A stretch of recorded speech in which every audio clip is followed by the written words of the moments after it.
உங்கள் சத்யாவின் full moon sale up to 70% தள்ளுபடி. AC விலை 2ஆம் தேதி முதல் 15% வரை உயர்கின்றது. இப்போது ஏசி வாங்கி பணத்தை சேமியுங்கள். வில்லிவாக்கத்தில் நடைபெற்ற தாவேகா பொதுக்கூட்டத்தில் மது பாட்டில் வீசியதாக புகார். இந்த புகார் அளிக்கப்பட்டதை தொடர்ந்து தாவேகா பொதுச் செயலாளர் ஆனந்த் கடும் கண்டனம் தெரிவித்திருக்கிறார். மது பாட்டில்களை வீசி தாக்குதல் நடத்தி அராஜகத்தில் ஈடுபட்டது வன்மையாக கண்டிக்கத்தக்கது என்று அவர் தெரிவித்திருக்கிறார்.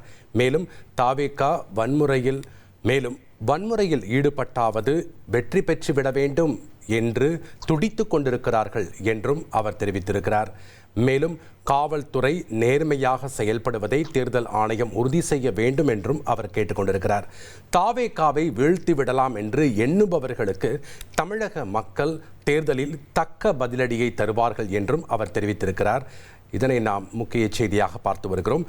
கூடுதல் விவரங்களோடு இணைகிறார் செய்தியாளர் சாலமன். வணக்கம் சாலமன். வெள்ளிவாக்கத்தில் நடைபெற்ற தாவேகா பொதுக்கூட்டத்தில் மது பாட்டில் வீசப்பட்டதால் தாவேகா தரப்பில் ஒரு கண்டன அறிக்கை வெளியிட்டிருக்கிறார் பொதுச் செயலாளர் ஆனந்த். விவரங்கள் என்ன? தமிழக வெற்றி கழகம் சார்பாக ஆதவ் அர்ஜுனா மேலாண்மையோட தலைமையில ஆதவ் அர்ஜுனா தலைமையில பொதுக்கூட்டமானது ஐனாவரம் KH ரோட்ல நடைபெற்றது. குறிப்பாக அப்போது ஆதவ் அர்ஜுனா மற்றும் நாஞ்சில் சம்பத் உள்ளிட்ட பலர் இந்த பொதுக்கூட்டத்துல பங்கு கொண்ட நிலையில அப்போது திடீரென அந்த பொதுக்கூட்டம் நடைபெற்றிருந்த போது அங்கே அந்த பொதுக்கூட்டத்திற்கு நடுவே ஒரு மது பாட்டிலானது வீசப்பட்டிருக்கிறது. அந்த மது பாட்டில் வீசியதுல கலைவாணி என்ற பெண்ணுக்கு திடீரென காயமானது ஏற்பட்டு இருக்கிறது. இந்த காயத்திற்கு நடுவே திடீரென சலசலப்பு ஏற்பட்டதால இது தொடர்பாக அருகில் இருக்கக்கூடிய போலீசார், அங்கு பாதுகாப்பு பணியில ஈடுபட்டிருந்த போலீசார் உடனடியாக அந்த நபர் யார் என்பது குறித்து விசாரணைக்காக அருகில் இருக்கக்கூடிய லாட்ஜிற்கு சென்றனர்.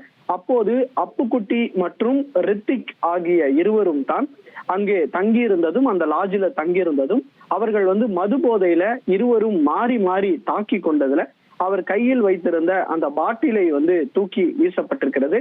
அந்த தூக்கி வீசப்பட்ட அந்த பாட்டில் தான் அந்த பொதுக்கூட்டத்திற்கு தாவேகா சார்பில் நடைபெற்ற பொதுக்கூட்டத்திற்கு நடுவே விழுந்ததுல அந்த பெண்ணுக்கு காயம் ஏற்பட்டதும் தெரிய அடுத்து உடனடியாக 2 பேரையும் ஐனாவரம் போலீசார் கைது செய்திருக்கிறார்கள்.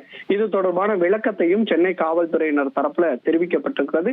இந்த சம்பவமானது பெரும் அதிர்வலையை ஏற்படுத்திய நிலையில் அப்போதே ஆதவ் அர்ஜுன் மேடையிலேயே உடனடியாக கைது செய்ய வேண்டும் எனவும், இல்லை என்றால் தாங்கள் இங்கேயே அமர்ந்து போராட்டத்தில் ஈடுபடுவோம் எனவும் பல்வேறு கோரிக்கைகளை அவர்கள் வலியுறுத்தி அங்கேயே போராட்டமும் செய்தனர். அப்போது திடீரென தான் அருகில் இருக்கக்கூடிய லாட்ஜில தான் இந்த சம்பவம் நடைபெற்றதை அடுத்து உடனடியாக காவல்துறையினரும் அந்த சம்பவ இடத்திற்கு சென்று கைது செய்து தற்போது விசாரணையானது மேற்கொள்ளப்பட்டு வருகிறது. எதற்காக இவர்களுக்கு இடையே சண்டை ஏற்பட்டது, இவர்கள் வேண்டுமென்றே தூக்கி வீசினார்களா அல்லது அவர்கள் தற்செயலாக இந்த சம்பவம் நடைபெற்றதா உள்ளிட்ட பல்வேறு கோணங்கள்ல இந்த விசாரணையானது மேற்கொள்ளப்பட்டு வருகிறது. அந்த பொதுக்கூட்டத்துல இதனால சிறிது நேரமானது சலசலப்பும் ஏற்பட்டது.